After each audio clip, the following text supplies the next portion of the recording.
गर्मियों के आते ही आइसक्रीम और फालूदा इन दोनों की ही इम्पोर्टेंस बढ़ जाती है। और अगर इसी फालूदा के अंदर मैंगो का ट्विस्ट डाल दिया जाए तो आज मैं आपके साथ शेयर कर रही हूँ मैंगो फालूदा की रेसिपी। और इतना ही नहीं, फालूदा के लिए सेव भी हम साथ ही में तैयार करेंगे। तो शुरू करें। फालूदा की सेवइयाँ तैयार करने के लिए मैंने यहाँ पर 1/4 कप जितना कॉर्नफ्लावर और 1 टेबलस्पून जितनी पाउडर शुगर ले ली है। तो सबसे पहले इन दोनों चीज़ों को हम एक बाउल के अंदर डाल लेंगे और इन्हें अच्छे से एक बार मिक्स कर लेंगे। जैसे ही दोनों चीज़ें अच्छे से मिक्स हो जाए, इसके अंदर हम थोड़ा थोड़ा सा पानी डालेंगे। पानी हम ध्यान रखेंगे 1 कप जितना यूज़ करना है, पर थोड़ा थोड़ा करके डालना है। अगर एक साथ डाल देते हैं तो लम्स बन जाते हैं। तो यहाँ पर मैंने स्लरी सी तैयार कर ली है इसकी, और स्लरी बिल्कुल परफेक्ट तैयार हुई है, इसके अंदर कोई लम्स नहीं है। तो सेवइयाँ बनाने से पहले मैं और चीज़ों की तैयारियाँ कर लेती हूँ, जिसके लिए मैंने यहाँ पर एक सांचा ले लिया है। और सांचा आप देख सकते हैं, ये जो चकरी बनाने वाला होता है वही है। और उसके अंदर ये छोटी वाली जो सेवइयाँ बनती है उसकी जाली लगाई है। साथ ही में मैंने घी से ग्रीस और कर लिया है। उसी के साथ मैंने एक बड़ा सा बाउल ले लिया है, जिसके अंदर बिल्कुल चिल्ड वाटर डाल दिया। उसी के साथ थोड़े से आइस क्यूब और डाल रही है। तो सबसे पहले इसे मैं एक बार फ्रीज में लगा लेती हूँ, ताकि पानी हमारा ठंडा रहे। और आइए जल्दी से सेवइयाँ और तैयार कर लेते हैं। अब तो सेवइयाँ बनाने के लिए मैंने यहाँ पर एक नॉनस्टिक पैन ले लिया है, और उसके अंदर हमने जो स्लरी तैयार की है वो एक बार डाल लेते हैं। सबसे पहले ये स्लरी डालने के बाद कांस्टेंट हम इसे स्टर करते रहेंगे। ध्यान रखिए, जब भी आप ये वाली सेवइयाँ तैयार करते हैं कॉर्नफ्लोर से, तो कोशिश कीजिएगा नॉनस्टिक बर्तन ही लीजिएगा। तो स्लरी हमारी यहाँ पर गाढ़ी होने लगी है, और इसे कांस्टेंट स्टर करती रही हूँ मैं, बिल्कुल भी इसे छोड़ना नहीं है, वरना ये चिपक जाती है। उसी के साथ आप देख सकते हैं किस तरह से हमारा जो बैटर है वो तैयार हो गया है।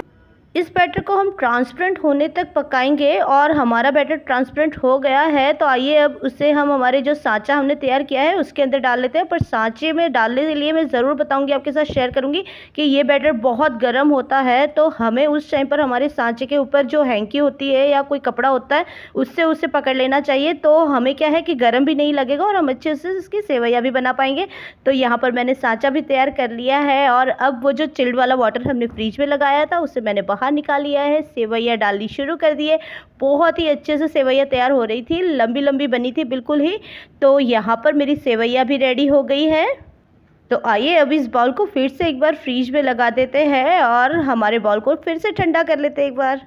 तो सेवइयाँ तो तैयार हो गई है, तब तक फालूदा की कुछ और चीज़ें तैयार कर लेते हैं। तो यहाँ पर मैंने सब्जा सीड्स ले लिए हैं। सब्जा सीड्स कुछ इस तरह से दिखते हैं, जिसे फालूदा सीड्स के नाम से भी जाना जाता है। तो यहाँ पर मैं करीब 1 टेबलस्पून जितने ये सब्जा सीड्स है जिसे भिगो रही हूँ। और भिगोने के लिए कोई ज़्यादा टाइम नहीं लगता है, हार्डली 10-15 मिनट लगते हैं। तो मैंने 1 टेबलस्पून सब्जा सीड्स डाल लिए, उसी के साथ ½ कप जितना पानी और डाल दिया है। तो अब मैं तैयार कर रही हूँ मैंगो फालूदा के लिए मैंगो का शेक। और मैंगो शेक तैयार करने के लिए मैंने यहाँ पर करीब 2 मैंगो ले लिए हैं। मैंने यहाँ अल्फांसो मैंगो लिए थे, इसको मैं एक बार मिक्सी में डाल के पीस रही हूँ। पीस कर मैंने कुछ इस तरह से इसका पल्प तैयार कर लिया था, पर ये बहुत ही गाढ़ा था। तो इसके अंदर मैंने 1 कप जितना दूध और डाल दिया है, और अब इसे मिक्सी में एक बार और घुमा लेते हैं, ताकि हमारा मैंगो शेक परफेक्टली तैयार हो जाए। तो मैंगो शेक बिल्कुल रेडी हो गया है। तो आइए अब हम सारी चीज़ें एक बार चेक कर लेते हैं। तो हमने जो सेवइयाँ बनाई थी वो सेवइयाँ भी रेडी हो गई है। तो सेवइयाँ बिल्कुल परफेक्ट है हमारी, आप देख सकते हैं एक एक सेवइयाँ अलग हुई है। उसी के साथ ही ये कितनी स्लिपरी है, बिल्कुल फालूदा में जैसे बाहर हम खाते हैं वैसी ही है। तो इन सेवइयों को एक बार मैं छन्नी से छानकर पानी से बाहर निकाल लेती हूँ। और अब हम सारी चीज़ें एक बार रेडी कर लेते हैं हमारे फालूदा की। तो यहाँ पर मैंने सब्जा सीड्स भिगो लिए हैं, जो कुछ इस तरह से दिख रहे हैं। उसी के साथ मैंगो शेक भी रेडी हो गया है। साथ ही में रेडी हो गई है हमारी ये सेवइयाँ, ये देख सकते हैं मैंने पानी से निकाल ली थी। उसी के साथ मैं यहाँ पर 1/4 कप जितना जो रूह अफ़ज़ा आता है ना वो यूज़ कर रही हूँ। साथ ही में कुछ ड्राई फ्रूट्स है। तो सारी चीज़ें रेडी, आइए जल्दी से हमारे फालूदा को असेंबल कर लेते हैं और रेडी कर लेते हैं। तो यहाँ पर मैंने 2 ग्लास ले लिए हैं, और सबसे पहले मैं ले रही हूँ रूह अफ़ज़ा, जिसे ग्लास के अंदर थोड़ा सा हम फैला लेंगे, जिसकी वजह से ग्लास भी हमारा कलरफुल दिखेगा, और ये रूह अफ़ज़ा का सिरप का फ्लेवर भी हमें आता रहेगा। तो इसके लिए मैंने सबसे पहले यहाँ पर मेरे दोनों ग्लास के अंदर थोड़ा सा रूह अफ़ज़ा स्प्रेड कर लिया है। और फिर सबसे पहले डाला मैंने 2 चम्मच जितना रूह अफ़ज़ा सिरप और फिर डाल दिया ये जो मैंगो शेक हमने तैयार किया था वो।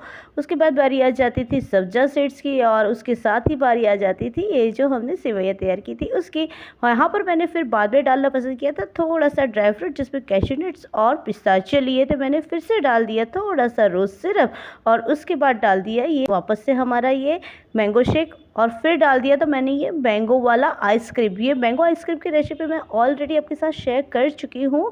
और ऊपर से डाल दिया थोड़ा सा ये रूह अफ़ज़ा सिरप, फिर से थोड़े से सब्ज़ा सीड्स और फिर थोड़े से डाल दिए थे ये वाले हमारे ड्राई फ्रूट्स। तो लीजिए रेडी हो गया हमारा मैंगो फालूदा। बहुत ही टेस्टी यम्मी बना था, जितना अच्छा दिख रहा है उतना ही स्वाद भी था। तो बनाइए इसे और एंजॉय ज़रूर कीजिए।